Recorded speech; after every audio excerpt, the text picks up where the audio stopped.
Autre évolution annoncée aujourd'hui par le gouvernement fédéral, la carte d'identité de chaque Belge aura désormais une durée de validité de 10 ans au lieu de 5. 2 exceptions quand même pour les moins de 18 ans. Leur physionomie change très fort à l'adolescence, alors la carte sera valable 6 ans. Les plus de 75 ans ont moins ce souci visiblement puisqu'ils pourront garder leurs documents d'identité pendant 30 ans. Le gouvernement fédéral qui a par contre mis de côté un dossier polémique aujourd'hui. La ministre de l'Emploi veut aider les quelques 15 000 jeunes au chômage à retrouver du travail. Alors son projet c'est de créer des chèques travail. Le mode d'emploi tout de suite avec Didier Mkwash. Le point aussi sur les critiques et elles sont nombreuses au nord comme au sud du pays. Et si, pour contrer les tristes chiffres du chômage des jeunes, on sortait des chèques? Calqué sur le modèle des titres-services, le chèque travail permettrait à un employeur d'engager un jeune peu qualifié et de le payer 10 € de l'heure. Une solution qui pourrait rapidement être mise en place, car pour Monica de Koning, la ministre de l'Emploi, il y a urgence. Je pense qu'on peut, dans le temps, stimuler 15 000 jeunes gens à travailler, avoir l'opportunité d'entrer dans le marché de l'emploi.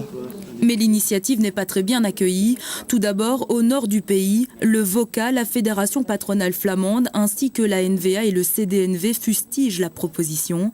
Hier, à la Chambre, les questions ont fusé de toutes parts. Qui va payer ce nouveau dispositif d'aide à l'emploi, alors que cette même matière est transférée aux régions le 1er juillet prochain? C'est une idée. Je dois aussi encore discuter et négocier avec mes collègues, même sur le niveau fédéral, et alors aussi avec mes collègues dans les régions.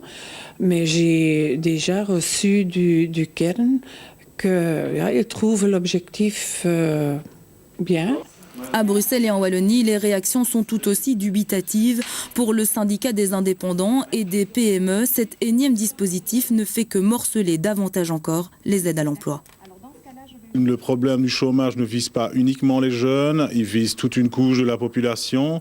On a l'impression que cette mesure est encore une fois sectorielle et qu'il s'agit d'un effet d'annonce qui ne va pas véritablement changer beaucoup de choses dans la pratique. Monica de Koning espère voir la mise en circulation de ces chèques d'ici 2 à 3 mois. Mais il faudra d'abord s'entretenir avec les régions et les partenaires sociaux, plutôt vexés de ne pas avoir été consultés. Les services d'aide à la jeunesse à l'arrêt aujourd'hui à cause d'une grève suivie à Mons, Namur, Liège ou Verviers, ainsi qu'à Charleroi. C'est d'ailleurs là que le mouvement a débuté. C'est une perquisition dans les locaux qui a mis le feu aux poudres, mais le malaise est plus profond. Les travailleurs se plaignent d'un manque de moyens, de reconnaissance. Ils doivent rencontrer la ministre de tutelle mardi et d'ici là, la CGSP prône la poursuite de l'action. La CSC est d'avis d'arrêter. Et puis pas de surprise dans l'affaire Westphal, la Chambre du Conseil de Bruges a confirmé en fin d'après-midi la détention de l'ancien député wallon. Elle est prolongée de 3 mois.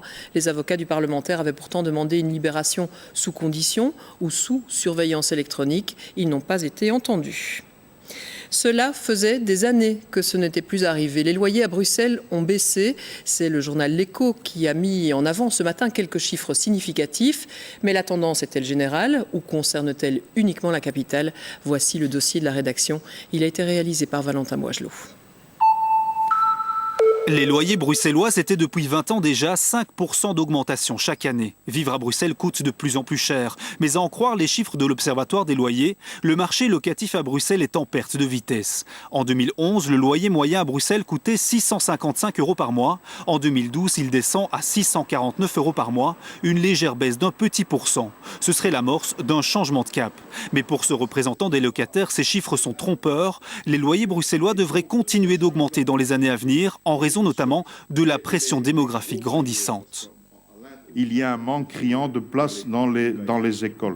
Ces jeunes enfants aujourd'hui deviendront adultes demain. Il faudra donc les loger quelque part. Et donc effectivement, le risque est immense que si il y a une paralysie à nouveau du prochain gouvernement en matière d'offre de logement et de régulation des loyers, que Bruxelles devienne un état catastrophe vis-à-vis effectivement de toutes ces nouvelles demandes. Cette annonce d'une baisse de loyer à Bruxelles étonne aussi ce spécialiste immobilier. D'après ces chiffres, les loyers bruxellois sont aujourd'hui plus bas, c'est vrai, mais cela concerne seulement les logements haut de gamme. Les moyennes et basses catégories connaissent une forte augmentation des prix. Ça n'est jamais que précurseur de la tendance qui sera demain, dans 2 ans ou dans 3 ans. Là, maintenant, on est en train de ressentir les premiers effets d'un marché locatif qui est en train de devenir un marché à double vitesse.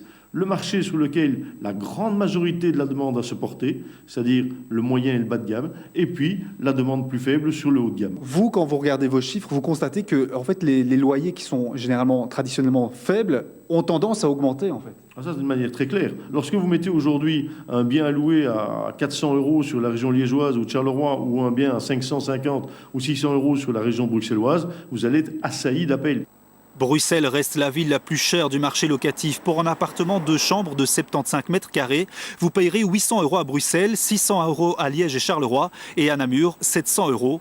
Les prix des loyers à Liège et à Charleroi évoluent lentement, ils suivent simplement l'indexation. À Namur, par contre, la situation est très différente. Les montants records de ces loyers en font la ville la plus chère de Wallonie.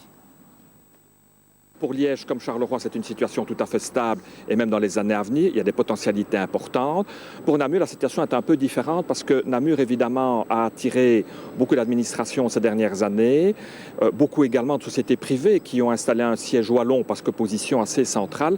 Et évidemment, toutes les personnes qui travaillent dans ces entreprises et dans ces administrations cherchent à se loger autour de Namur avec évidemment une pression un peu plus forte.